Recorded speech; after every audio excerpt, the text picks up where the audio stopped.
আসসালামু আলাইকুম। আজকে চলে আসলাম আমাদের গরুর ঘরে। গরুর ঘরের যে গরু পালন করতে গেলে রেগুলার যে কাজ, এই কাজগুলাই আজকে আপনাদের সাথে শেয়ার করব।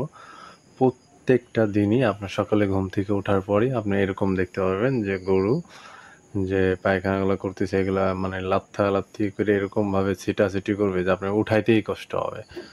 আর ফিজিয়ান গরু বিশেষ করে আপনার প্রচুর পরিমাণে খাবে আর ওরা পায়খানা করবে আর ওদের শরীর-টরীর দিয়ে মানে মাখায় টাকায় একটা বিধিকিচ্ছা করে ফেলাবে।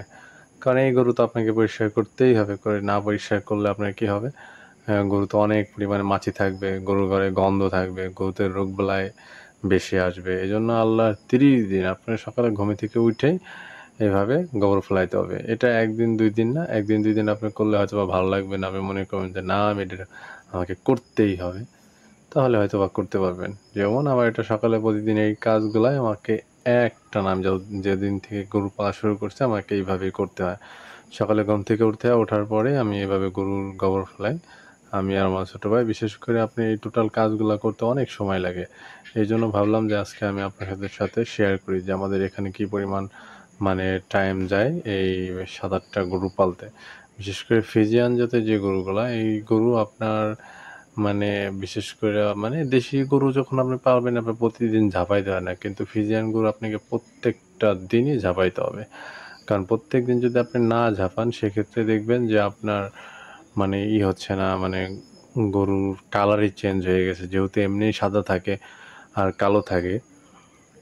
সাদা কালো থাকার পরেও আপনি এরকম একটা হয়ে যায় যে মানে গোবর দিয়ে চুনাতে যখন মাখাবে তখন দেখবেন যে ডিসকালার হয়ে যায়। আর যখন আপনি এটা রেগুলার ঝাঁপাবেন, পরিষ্কার করবেন দেখবেন যে গরুর সাদা চকচক করতেছে, গরুর গায়ে জেল দিতেছে এতটাই আরকি পরিষ্কার থাকে। কিন্তু একই কাজ প্রতিদিন সকালে আপনাকে গরু পালতে হলে করতেই হবে। যদি আপনি না করতে পারেন তাহলে গরু আপনারা পালতে পারবেন না। গরু পালতে গেলে আসলে বিশেষ করে প্রচুর পরিমাণে হার্ড পরিশ্রম করতে হয়। এতই পরিশ্রম যা কল্পনার বাইরে।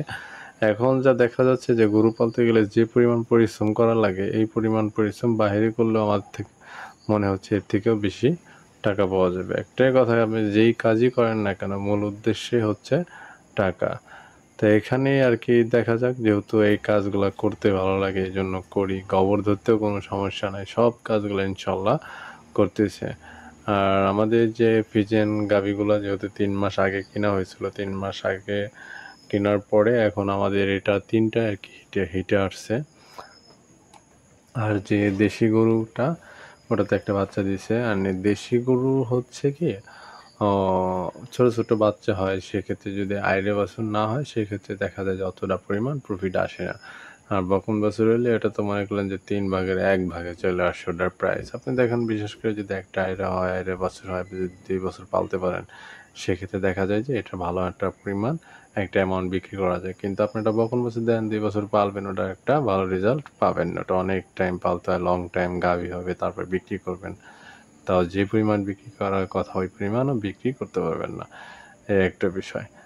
আর গাভীর বিষয়টা হচ্ছে যদি আপনি বকনা বাছুর কিনতে পারেন, কেনার পরে যদি গাভী হয় এটা পালেন মানে বড়, বড় উন্নত জাতের যে দেশিগুলা, দেশি কিছু গরু আছে না যেগুলা আপনার ৫ লিটার ৪ লিটার দুধ হয় ওগুলো পালতে পারলে মোটামুটি একটা লাভ হয়। এর থেকে সবথেকে ভালো হয় ফ্রিজিয়ান গরুই যেহেতু এখন ফ্রিজিয়ানের দুধও বেশি। দেখা যাক আমরা পালতেছি এখানে কী পরিমাণ কেমন কী হয় সবকিছু তো আপনারা দেখতে থাকবেন। আর গরুতে সবথেকে বড় বিষয়টা হচ্ছে গরুতে আপনাকে ভ্যাকসিন দিতেই হবে। ভ্যাকসিন না দিলে বর্তমান ইদানিং প্রচুর পরিমাণে রোগ এটাই সবথেকে বড় সমস্যা।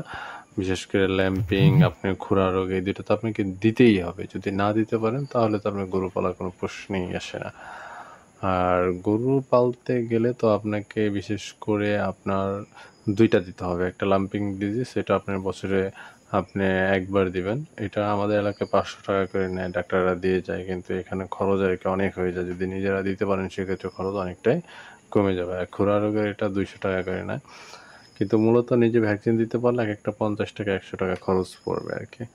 তো এই মনে করেন যে টোটাল গরুর ঘর আমাদের ঝাঁপানোর পরে পরিষ্কার হওয়ার পরে গরুর আরকি আমরা খাবার দিই। খাবার দেওয়ার পরে আরকি শেষ হয়ে যায়। টোটালি আপনারা যতটুকু ভিডিও দেখছেন আমাদের টোটাল দুজনে মিলে আমাদের ১ থেকে ঘন্টা ২০ মিনিটের মতো লাগছে আরকি। তাহলে বুঝেন যদি আমি একা করতে যাইতাম তাহলে প্রায় ২.৫ থেকে ৩ ঘন্টা আমাকে সময় লাগতো। এটা আবার বিকালে ঘাস আনো, কাইটে দাও। মোটামুটি আমার প্রত্যেকদিন এখানে প্রায় একা যদি কাজ করি তাহলে 4 থেকে 5 ঘন্টা আমার এখানে সময় যায় করা গরু পালতে। তাহলে তো বুঝেই নিন গরু পালতে গেলে কত সময়ের দরকার। তাহলে ভালো থাকবেন সবাই। দেখা হবে পরবর্তী ভিডিওতে। আসসালামু আলাইকুম।